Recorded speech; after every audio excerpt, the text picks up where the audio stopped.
Qual país adotou o Esperanto como língua oficial? Salutam, pessoas!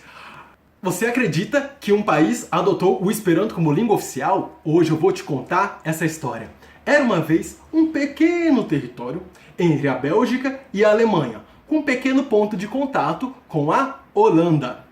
A época era o século XIX, não sei se você sabe, mas na Europa. Entre o século XVIII e o século XIX, os países passaram a definir melhor as suas fronteiras. Alguns países já tinham as suas fronteiras definidas, mas a maior parte não tinha isso ainda. Então iniciou-se no século XVIII e XIX, houve um processo diplomático de definição dessas fronteiras a partir de acordos entre os países, a partir de acordos diplomáticos entre estes países.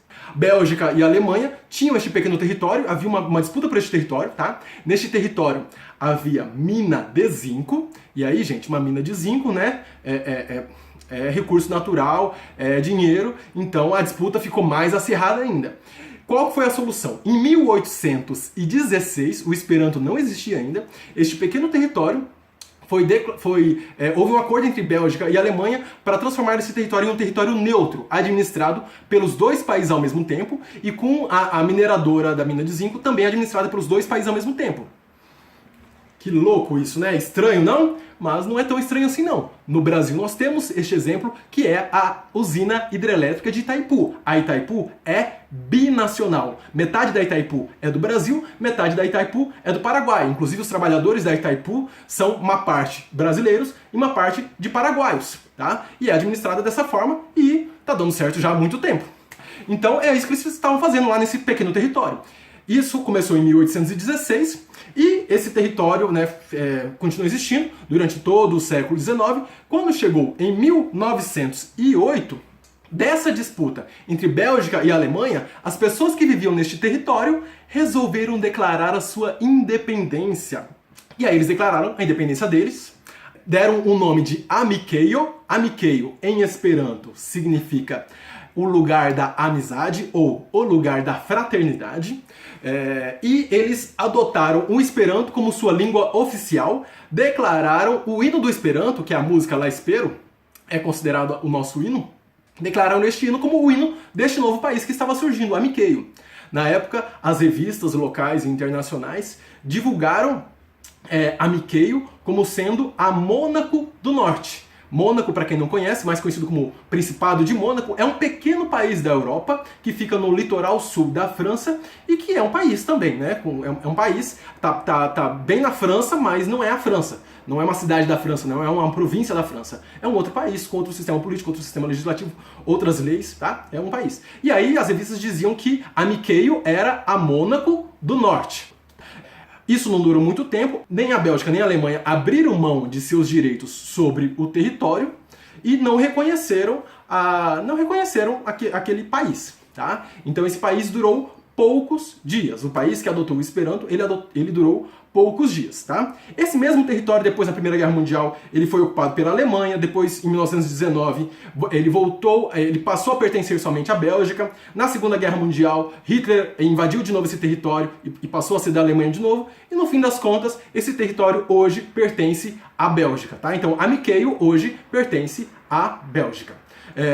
E é interessante a gente falar disso, aproveitar que estamos falando desse assunto, para a gente falar só sobre qual é o objetivo do Esperanto. O Esperanto, gente, não tem o objetivo de ser a língua oficial de um país, tá? Às vezes as pessoas perguntam, mas cara, onde que fala Esperanto?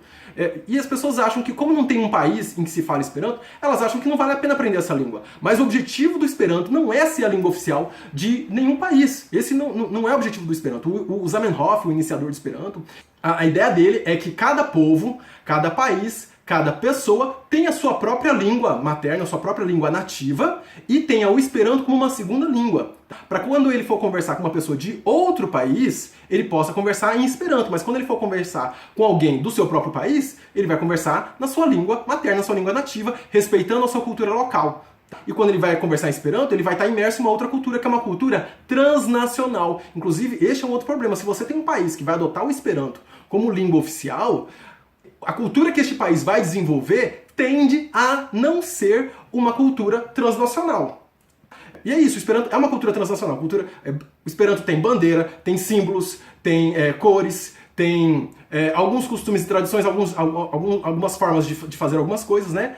E não tem algumas coisas, não tem datas festivas, por exemplo, porque não tem nenhuma religião atrelada ao Esperanto, e não tem, por exemplo, comidas típicas, né? Mas, sinceramente, isso é tão importante assim para uma cultura. Eu moro em Brasília, tá? Eu estou morando em Brasília há alguns anos, e em Brasília, por exemplo, nós não temos comida típica. Quando alguém pergunta qual é a comida típica de Brasília, a resposta é ou não tem, ou é pastel. Tá? Da pastelaria do Viçosa, que é uma pastelaria muito famosa aqui em Brasília, muito antiga também. Agora, cá entre nós, pastel não é a comida típica de Brasília. Pastel se come em vários lugares do Brasil e do mundo. Então, é isso. Não faz falta...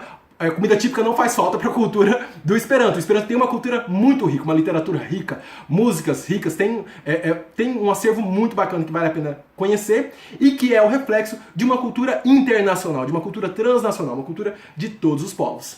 Tá certo, gente? Se você gostou de saber disso, pensa agora em alguém que você acha que vai gostar de saber também sobre o país que adotou o Esperanto como língua internacional, tá? Compartilha com essa pessoa esse vídeo para que outras pessoas possam assistir. Vamos divulgar esse vídeo. Curta, clique em curtir, inscreva-se no canal e ative as notificações.